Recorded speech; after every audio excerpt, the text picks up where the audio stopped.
이사야 29장 1절입니다. 슬프다 아리엘이여 아리엘이여 다윗이 진친 성읍이여 해마다 절기가 돌아오려니와 내가 아리엘을 괴롭게 하리니 그가 슬퍼하고 애곡하며 내게 아리엘과 같이 되리라. 내가 너를 사면으로 둘러 진을 치며 너를 애워 대를 쌓아 너를 치리니 내가 낮아져서 땅에서 말하며 내 말소리가 나직히 티끌에서 날 것이라. 내 목소리가 신접한 자의 목소리 같이 땅에서 나며 내 말소리가 티끌에서 짓걸이리라. 그럴지라도 내 대적의 무리는 세미한 티끌 같겠고 강포한 자의 무리는 날려가는 겨 같으리니 그 일이 순식간에 갑자기 일어날 것이라. 만군의 여호와께서 우레와 지진과 큰 소리와 회오리 바람과 폭풍과 맹렬한 불꽃으로 그들을 징벌하실 것인즉 아리엘을 치는 열방의 무리 곧 아리엘과 그 요새를 쳐서 그를 곤고하게 하는 모든 자는 꿈같이 밤의 환상같이 되리니 줄인 자가 꿈에 먹을지라도 깨면 그 속은 여전히 비고 목마른 자가 꿈에 마셨을지라도 깨면 곤비하며 그 속에 갈증이 있는 것 같이 쉬운 산을 치는 열방의 무리가 그와 같으리라. 너희는 놀라고 놀라라. 너희는 맹인이 되고 맹인이 되라. 그들의 취함이 포도주로 말미암음이 아니며 그들의 비틀거림이 독주로 말미암음이 아니니라. 대저 여호와께서 깊이 잠들게 하는 영을 너희에게 부어주사 너희의 눈을 감기셨음이니 그가 선지자들과 너희의 지도자인 선견자들을 덮으셨음이라. 그러므로 모든 계시가 너희에게는 봉한 책의 말처럼 되었으니 그것을 글 아는 자에게 주며 이르기를 그대에게 청하노니 이를 읽으라 하면 그가 대답하기를 그것이 봉해졌으니 나는 못 읽겠노라 할 것이요. 또 그 책을 글 모르는 자에게 주며 이르기를 그대에게 청하노니 이를 읽으라 하면 그가 대답하기를 나는 글을 모른다 할 것이니라. 주께서 이르시되 이 백성이 입으로는 나를 가까이 하며 입술로는 나를 공경하나 그들의 마음은 내게서 멀리 떠났나니 그들이 나를 경외함은 사람의 계명으로 가르침을 받았을 뿐이라. 그러므로 내가 이 백성 중에 기이한 일, 곧 기이하고 가장 기이한 일을 다시 행하리니 그들 중에서 지혜자의 지혜가 없어지고 명철자의 총명이 가려지리라. 아멘. 슬프다 아리엘이라고 시작을 합니다. 오늘 본문에 보면 슬프다 아리엘이라고 나올 때 이 아리엘이라는 건 여러분 지명 이름입니다. 지명인데 이스라엘 땅에서 어딘지는 구체적으로 나오지 않는데 오늘 성경에 보면 다윗이 진친 성이라고 표현을 해서 이 아리엘은 곧 예루살렘을 뜻합니다. 예루살렘을 아리엘이라고 말을 하는데 오늘 성경에 보면 이 다윗이 진을 치었던 곳 예루살렘을 향해서 슬프다라고 시작합니다. 여러분 이 예루살렘을 보면서 왜 슬프다라고 말을 하는지를 아셔야 되는데 본문에 보면 절기가 되면 사람들이 다시 돌아온다라고 말합니다. 절기가 되면 예루살렘으로 돌아온다. 이 표현은 이사야 성경 안에서 여러분 1장을 기억하시겠지만 하나님 앞에 많은 재물을 가지고 오고 하나님 앞에 예배를 드렸던 이스라엘 백성들의 모습을 질타하셨어요. 자, 절기가 되면 예루살렘 아리엘로 이스라엘 백성들이 돌아왔어요. 한마디로 예배를 드리러 온 거예요. 그러면 예배를 드리고 제사를 드리는 건 매우 좋은 모습인데 성경의 시작은 슬프다. 이 슬프다라는 히브리어가 이사야 성경에서는 화 있을 진저라는 말이에요. 이 뜻이 화 있다. 자, 그럼 예배 드리는데 예배를 드리러 아리엘로 올라왔고 예루살렘으로 때가 돼서 절기가 돼서 올라온 사람들을 향해서 왜 선지자가 화가 있다, 왜 슬프다라고 말하죠?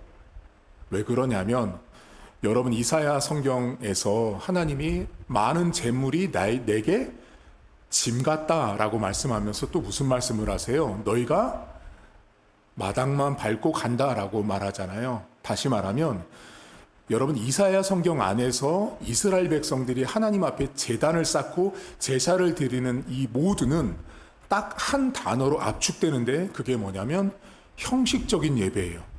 이 사람들은 하나님을 믿음으로 예배한 게 아니에요. 그래서 오늘 성경 맨 끝자락에 가보면 뭐라고 말해요? 너희가 입술로는 나를 공경한다고 말하지만 마음은 내게서 멀다라고 말하잖아요. 그러니까 지금 오늘 읽은 이 이사야 29장의 이 이야기는 매우 형식적인 예배를 드리고 살고 있는 이스라엘 백성들을 향해서 너희들은 화 있다라고 말씀한 거예요. 그래서 본문에 말로는 하나님을 경외합니다. 하나님을 사랑합니다라고 말하지만 마음은 하나님께 멀어져 있다라고 이야기를 해요. 이사야 시대에 하나님께서 때가 되면 예배로 올라오는 사람들을 향해서 너희들은 화 있다, 슬프다라고 말하는 거예요. 뭐를 딱 꼬집냐면 입술로 신앙생활을 하고 형식적으로 예배를 드리는 모든 자들은 하나님의 눈에는 화 있는 자로 보여지고 그렇게 간주하신다라고 말하고 있는 거예요. 여러분 신앙생활 하면서 입술로는 하나님 사랑합니다라고 말 잘합니다. 근데 마음은 멀죠. 이사야 시대의 이 이스라엘 백성들이 여러분 이 절기가 되면 제단을 쌓으러 예배를 하러 예루살렘으로 올 때요. 자신들이 어떤 문제가 생겼을 때 특별히 이사야 시대 가운데 아수르라는 나라가 가장 강력했어요. 그러니까 아수르라는 나라가 압제를 하고 공격하고 멸망이 임박한 시점에 이스라엘 백성들 이들이 어떤 생각을 하고 살았냐면 우리가 그래도 하나님 백성이니까 제단에 가서 아리엘로 가서 때가 됐으니 가서 예배라도 드리면 주일 예배로 드리면 그래도 하나님이 우리를 지켜줄 거라고 생각한 거예요. 그러니까 제단을 매우 주술적으로 사용한 거예요, 여러분. 그게 이사야 시대 이스라엘 백성들이 생각한 가장 큰 악이었어요. 이들의 악이.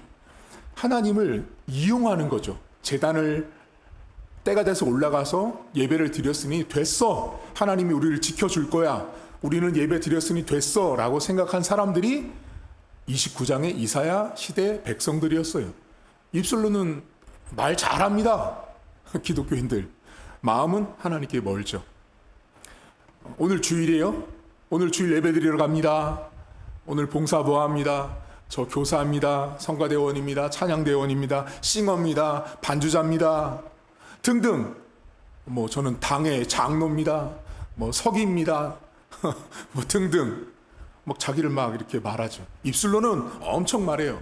마음은 콩밭에 가 있죠. 오늘 예배 끝나면 이거 해야 되는데 전혀 믿음으로 하나님을 예배하지 않고 마음은 하나님께 멀어져 있는 사람들이 이스라엘 백성들의 모습이었어요. 자, 그런데 이들의 이 모습이 여러분, 자, 형식적이라는 건 뭐예요? 한마디로 성경적으로 표현하면 가식적이고 외식적인 자들인 거예요. 그래서 1장부터 하나님이 뭐라고 말해요? 너희들은 머리부터 발끝까지 상처가 나지 않은 곳이 없다라고 말하잖아요. 그게 다 외식하고 가식적인 이스라엘 백성들을 질타하신 거예요. 남들에게 보여주려고 지금 이제 제단에 올라가는 거예요. 제사장이고 서기관이고 바리새인이에요.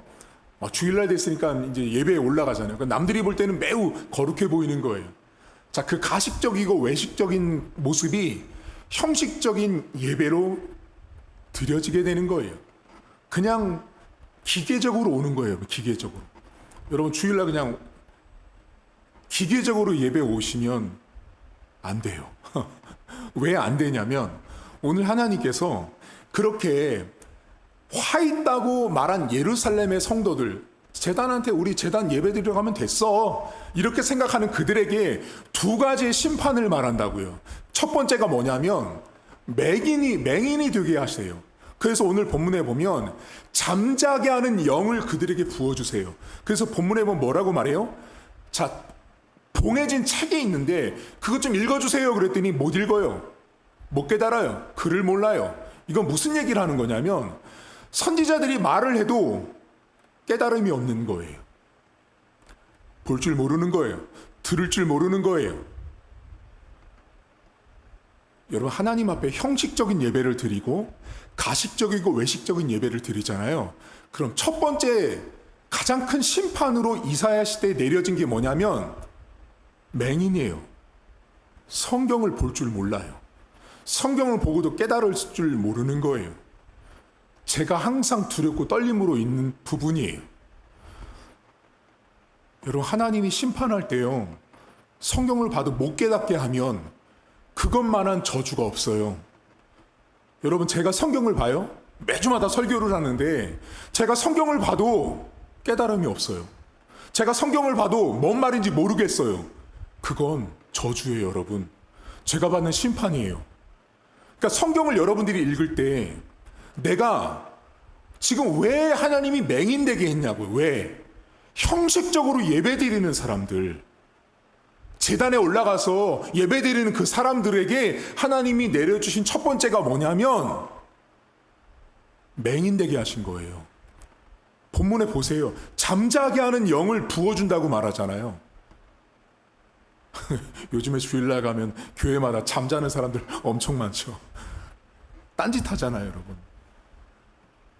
전부 다는 아닌데 이 시대에 하나님이 국한돼서 그 시대를 질타한 모습이지만 우리가 가슴에 새겨야 하는 거예요. 아, 내가 형식적인 예배를 드리고 살고 가식적이고 외식적인 예배를 드리고 살면 오늘 본문에 있는 이스라엘 백성들은 하나님이 맹인으로 만들어 버렸잖아요. 그 맹인이 뭐예요? 진짜 앞을 못 보는 게 아니라 책을 못 읽게 하시잖아요. 책을 읽어도 깨닫지 못하게 하고 모르게 하시잖아요. 그럼 그걸 여러분 우리 삶에 정말 날카롭게 한번 적용해 보세요. 우리가 만약에 성경을 읽는데 안 깨달아져요. 안 보여요. 안 들려요. 그거 되게 심각한 거 아니에요, 여러분? 근데 이 맹인의 시작이 뭐냐고요? 슬프다 아리엘이요. 그게 왜 이렇게 이들이 맹인이 됐냐고요? 형식적인 예배를 드리는 거예요. 예배를 드려도 감흥이 없어요. 깨달음이 없어요. 은혜가 없어요. 여러분, 교회 안에서 은혜를 받고 안 받고는 다 그냥 100% 담임 목사 책임이에요. 제 책임이라고요, 제 책임. 여러분은 책임이 없어요. 여러분은 형식적으로 예배를 드리지 않기 위해서 부단히 애쓰시면 돼요. 중심으로, 입술로만 나 교회가 그게 아니라 그렇지, 오늘 하나님 만나러 가는 날이야. 오늘 하나님께서 목사님을 통해서 무엇라고 말씀하실까? 그 두렵고 떨림으로 그 마음에 이렇게 준비된 마음, 신앙을 가지고 교회에 오는 것, 그러면 하나님이 여러분들을 맹인되게 안 하세요. 그래서 사실 이 말씀은 제가 항상 두렵고 떨림으로 보는 말씀 중에 한 구절이에요. 가식적이고 형식적이고 외식적인 자들에게 눈을 가리시잖아요. 책을 봐도 뭐라고 말했는지, 어떻게 읽어야 되는지, 무슨 의미인지를 전혀 모르도록 잠자는 영을 부어주시잖아요. 그래서 제가 이렇게 사역하면서 교회 막 돌아다니잖아요. 사역지 가보면 잠자는 교회 많거든요, 성도들 가운데. 그때마다 저는 이 성경 구절이 떠올라요. 저 사람들이 이 성경 구절을 안다면 정신 바짝 차려야 되는데 여러분, 졸지 않으셔야 돼요. 이게 그래서 목회자의 책임이에요. 여러분들은 입술로 교회 가는 게 아니라 마음으로 교회를 오셔야 돼요. 두 번째 심판이 뭔지 아세요? 그들에게 총명과 지혜가 사라지게 한다고 말씀하세요. 그러니까 가식적이고 외식적인 사람들의 특징이 뭐냐면 사람을 의식해서 예배를 드리는 거예요. 제단을 쌓으면, 야, 우리가 제단을 쌓았으니 우리를 지켜줄 거야. 우리가 주일 예배를 지켰으니 하나님이 도와주겠지. 근데 잘 보세요, 여러분. 안 도와주는 적이 더 많지 않으세요? 여러분의 신앙의 경험상 안 도와준 것 같아요, 목사님. 이런 분들 되게 많거든요. 근데 가만히 그들의 삶을 들여다보잖아요. 뭐가 없는지 아세요? 하나님이 도와주고 안 도와준 것보다 더 문제가 뭐냐면 지혜롭게 행동을 안 했어요. 총명 있게 행동을 하지 않은 거예요.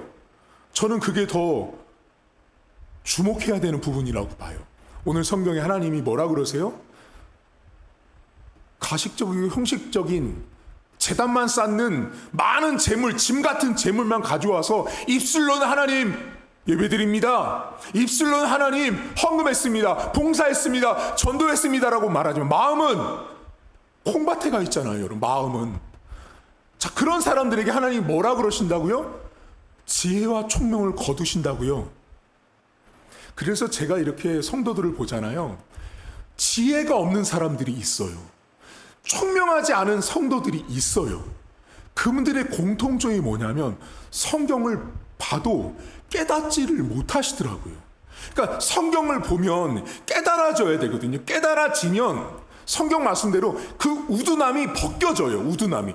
성경이 매우 날카로운 칼 같아서 성경이 깨달아지면 내 안에 우두남이 벗겨지고 사라지게 되는데, 교회를 와도 신앙생활하도 자꾸 사람을 보는 사람들은 오늘 하나님이 하신 말씀처럼 잠자게 하는 영에 덮여 있는 것 같아요. 그래서 성경을 읽어도 뭔 말인지 모르고 관심도 없고 의미도 몰라요. 그리고 결국 어때요? 지혜와 총명이 사라지는 인생으로 살게 돼요.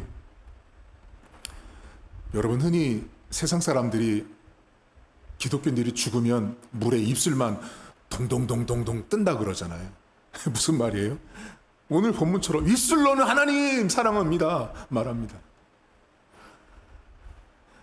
여러분, 교회 안에서 이렇게 다른 데 가면 성도님 사랑해요 사랑해요 막 이런 말을 이렇게 남발하는 사람들이 있어요.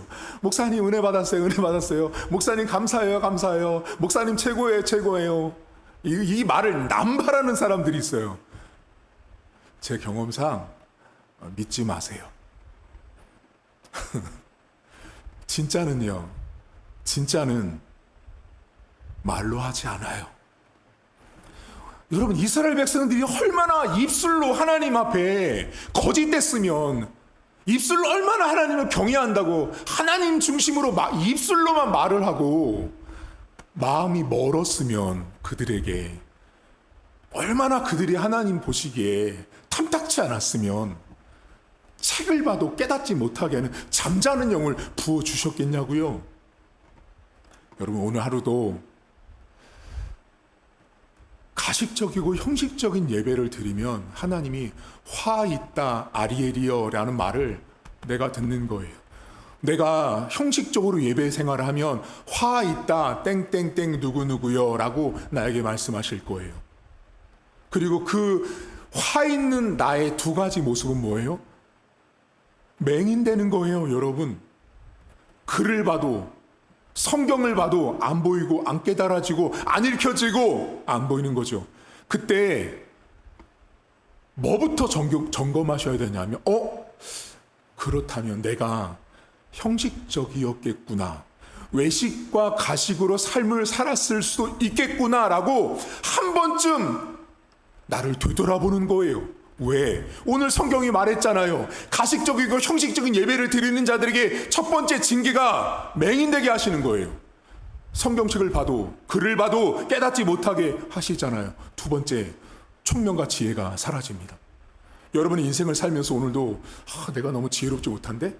내가 너무 총명하지 못한데? 이거는 다른 면으로 보면 뭔지 아세요? 내가 하나님을 바라보지 않고 매우 가식적이고 외식적으로 사람과의 관계로 하루를, 어떤 사건을, 어떤 사람을, 상황을 내가 대처했을 가능성이 매우 높아요. 그렇기 때문에 뒤돌아보면 내가 지혜롭지 못했네, 내가 총명하지 못했네가 되는 거예요. 그때 오늘 말했던 이 이스라엘 백성들에게 주셨던 슬프다 아리엘이라고 하는 그 징계의 내용 중에 하나인 총명과 지혜가 사라진 내 모습을 아닌가, 내 모습일 수도 있겠구나 하는 경각심을 가지고 오늘 하루를 살아가십시오. 그래서 두 가지 기억하셔야 돼요. 여러분, 절대로 형식과 외식은 하나님이 맹인되게 하신다는 경각심을 가지시고, 내가 하나님 앞에 맹인이 되면 읽어도 몰라요. 두 번째 뭐였어요? 제발 마음으로 하나님 앞에 가세요. 입술로만 하나님 사랑합니다가 아니라 정말 마음으로 하나님을 사랑하셔야 합니다. 그리고 지혜와 총명이 사라지지 않는 저와 여러분 될 수 있기를 주님의 이름으로 축복합니다. 하나님 아버지, 우리가 지혜롭지 못할 때, 총명하지 못할 때, 입술로만 신앙생활하고 마음은 멀어져 있을 때, 성경을 봐도 깨달아지지 못할 때, 예배를 드려도 잠을 잘 때, 내가 그냥 주일을 기계적으로 형식적으로 예배를 드릴 때 모두가 다 하나님의 심판이라고 간주할 수는 없습니다. 그럼에도 우리가 정말 다시 한번 가슴에 새겨야 되는 것은, 이스라엘 백성들을 하나님께서 화 있다고 말했던 그 근본적인 이유가 매우 형식적이고 가식적이고 외식적인 예배를 드리는 그들에게 두 가지, 맹인과 하나님의 말씀을 깨닫지 못하게 하고 지혜와 총명이 사라지는 심판을 그들이 받았습니다. 오늘도 우리 성도들은 그런 삶을 살지 않도록 도와주시고, 입술로 하나님을 예배하고 신앙생활하는 자들이 아니라 마음으로, 진심으로, 믿음으로 하나님을 예배하는, 하나님을 섬기고 사랑하는 우리 성도들의 삶이 될 수 있도록 은혜를 베풀어 주옵소서. 감사드리며 예수님의 이름으로 기도하옵나이다. 아멘. 하늘에 계신 우리 아버지, 아버지의 이름을 거룩하게 하시며 아버지의 나라가 오게 하시며 아버지의 뜻이 하늘에서와 같이 땅에서도 이루어지게 하소서. 오늘 우리에게 일용할 양식을 주시고, 우리가 우리에게 잘못한 사람을 용서하여 준 것 같이 우리 죄를 용서하여 주시고, 우리를 시험에 빠지지 않게 하시고 악에서 구하소서. 나라와 권능과 영광이 영원히 아버지의 것입니다. 아멘.